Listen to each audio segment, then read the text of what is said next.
Using the power of the hourglass, the Titan Kronika had restarted and rewounded history over and over again to achieve her golden balance. But no matter how many timelines she made, no matter how many stories she forged, there were two factors that she didn't count. Factors that would lead to her downfall. Liu Kang and the god Raiden. Both of them were both friends, united with a sole purpose of defending Earthrealm. However, with visions of the future clouding Raiden's mind, the two ended on completely different paths, with Liu Kang taking the fall. But because they reconciled through different means, Kronika was defeated and Liu Kang was given permission of the hourglass. But what would happen if the shoe was on the other foot? What would happen if the mortal Liu Kang defeated the thunder god Raiden? What would happen if one ended up taking the life of the other? Follow me into a brand new universe within these many realms, and let us ponder the question, what if Liu Kang took Raiden's life? We are all familiar with the original timeline's events and how they transpired, but because Liu Kang was the one that took Raiden's life, disastrous consequences shadowed the realms. Quan Chi and Shao Kahn have brought about destruction and chaos upon the fall of the Elder Gods, and, with the might of Shinnok and Cetrion providing aid alongside them, the universe all seemed lost. Disgraced, Liu Kang fled into hiding, leaving the Special Forces, led by Sonya Blade, to take up the mantle as protectors of Earthrealm. In order to take down Shao Kahn, they would need allies, as Sonya sends her daughter Cassie Cage, along with Jackie Briggs, Kung Jin, and Takahashi Takita to get the job done. The Special Forces best headed to the domain of Kotal Khan. Kotal wanted Shao Kahn's rule to end, and to do that, they would need to free those turned into revenants still under Quan Chi's control. Kotal gives Cassandra and her team Frost and Devora to provide assistance to finding their spy, who was captured by the Black Dragon. The team got captured by Rain and Reptile and were imprisoned by Kano. But inside, they found their spy, Mileena.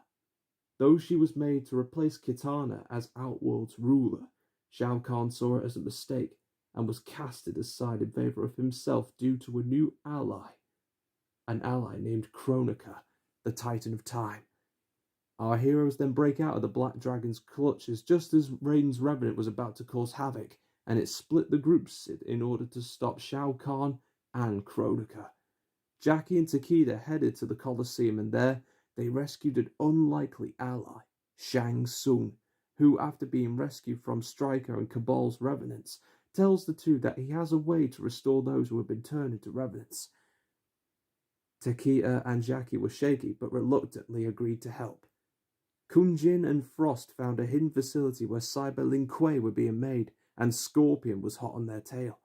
But upon defeating Kung Lao's Revenant and Sector, not only did they manage to reawaken Cyrax and Sub-Zero's conscience, but through Sector's Cyber Berserk memories, even Scorpion was told the truth about his family's demise. Cassie, Mileena, and Devora went back to the Special Forces base to relay the news to Sonya about Kronika, though in order to stop Kronika, they may need the help of Liu Kang. Meanwhile, Takeda, Jackie, and Shang Tsung, with the help of Ermac, headed towards Quan Chi's castle. They bested his minions, but upon annihilating Ermac, it was proven that Quan Chi was too powerful for our heroes, until Scorpion arrived with furious anger to annihilate Quan Chi, allowing Shang Tsung to take his soul. Hanzo Asashi agrees to help Takeda and Jackie to stop Shao Kahn and Kronika, providing Shang Tsung is kept a close eye. Cassie, Mileena, and Devora arrived at the Wuxi Academy to find Liu Kang. Liu Kang, however, is still saddened at what he had done and refused to help. But then Sindel, Smoke, and Raiden attacked, and it was there Devora kills Cassie and betrays Mileena. But Frost arrives just in time to end the Insect Queen as Liu Kang teleports our heroes away. But before they had time to mourn, Raiden follows them back to the base and attacks the special forces, annihilating Johnny Cage in the process. But then, a green flash blasts from the sky, and those who were turned into revenants were reborn.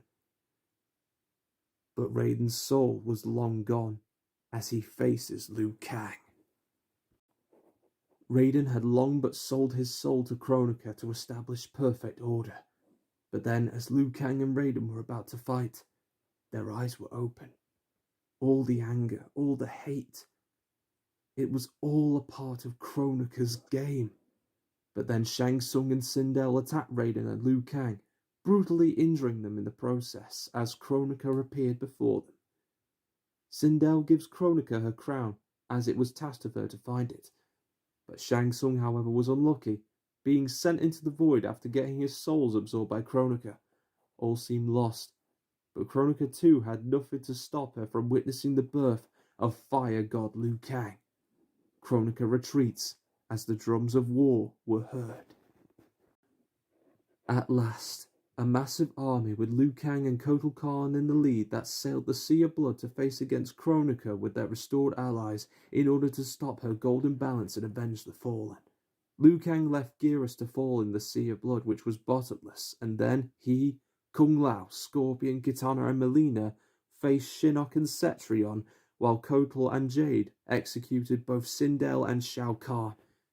The all-powerful overlord that bested the elder gods fell as a pawn to Kronika's game. But Kronika's power was not to be underestimated as she threw Liu Kang into the Sea of Time and erased his allies into dust.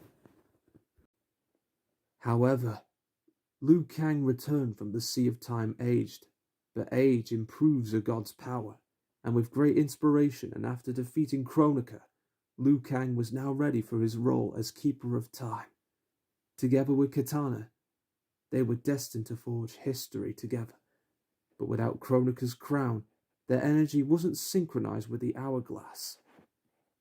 Shang Tsung returned and realized that mistake and brought Fujin and Nightwolf to retrieve the crown.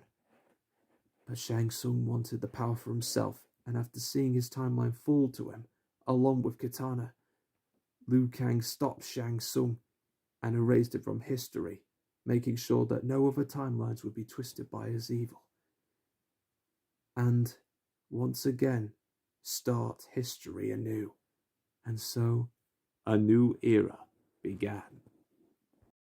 After much counsel with Geras, and after many attempts, I believe it is safe for certain that this new timeline that I create is a strong but fair one. What does it mean to wield the sands of time? What does it mean to be the chosen one?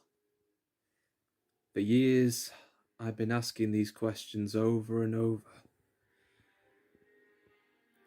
It is to put others ahead of yourself, to put their needs above all else.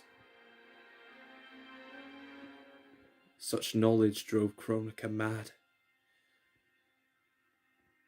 But as Kitana lay dying in my arms, I made a promise that no matter how much I shifted the sands, the mortals must govern their own destiny, untouched by the divine hands.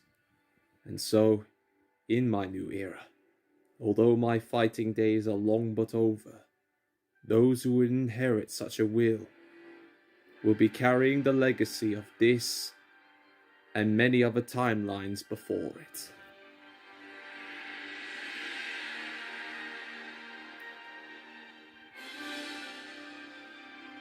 And as long as things such as peace, prosperity, and unison still remain in this world, then this timeline will survive now and forevermore. They are what we grow beyond, and their legacy will shine upon this realm. That is the burden of the Keeper of Time.